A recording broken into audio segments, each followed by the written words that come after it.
बात करी ना। रुका लगावता। हाँ लगाई ना।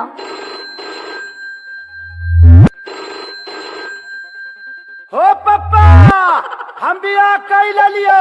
चल हट। यार कई ले लिए हमरा ले बतैले तू बियाह कईला तान बतैला ने बतैला हम कह के बताई।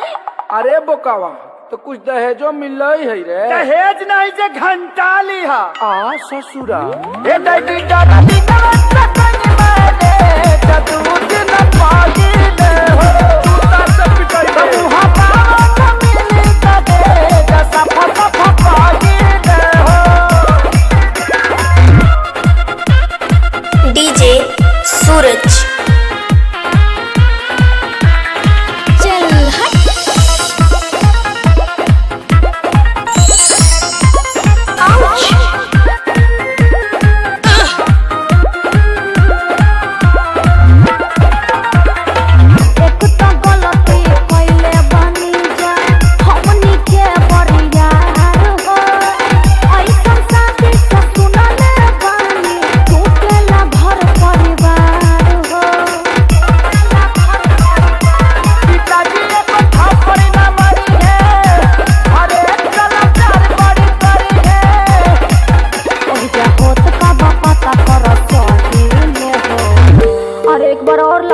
रुका एक बार फिर लगाओ तानी।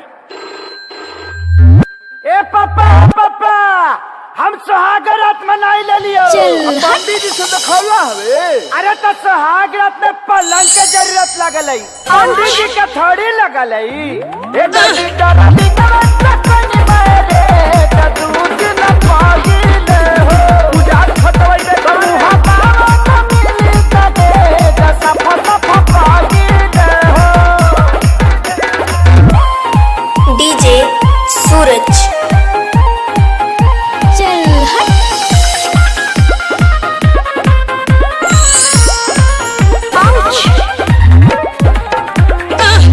सुना अखिलेश हमार का पता क्या रूप हो वही जा जाए से पहले देखा छोटका के मुँह हो।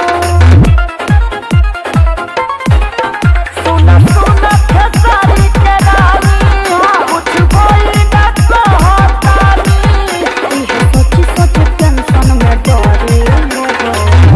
हर एक बार लास्ट प्रयास करो। रुक जा एक बार और लगावा है। ए बाबूजी हो डीजे सूरज। अरे लइको हो गइल का रे। चल हट। हाँ हो गई। अरे अभी तो 2 दिन पहले कहता है कि बियाह कोई नहीं है। अरे जियो के ऑफर में डाउनलोड कर ले लाई बाबूजी। ए दैनी दादा दी कवन मारे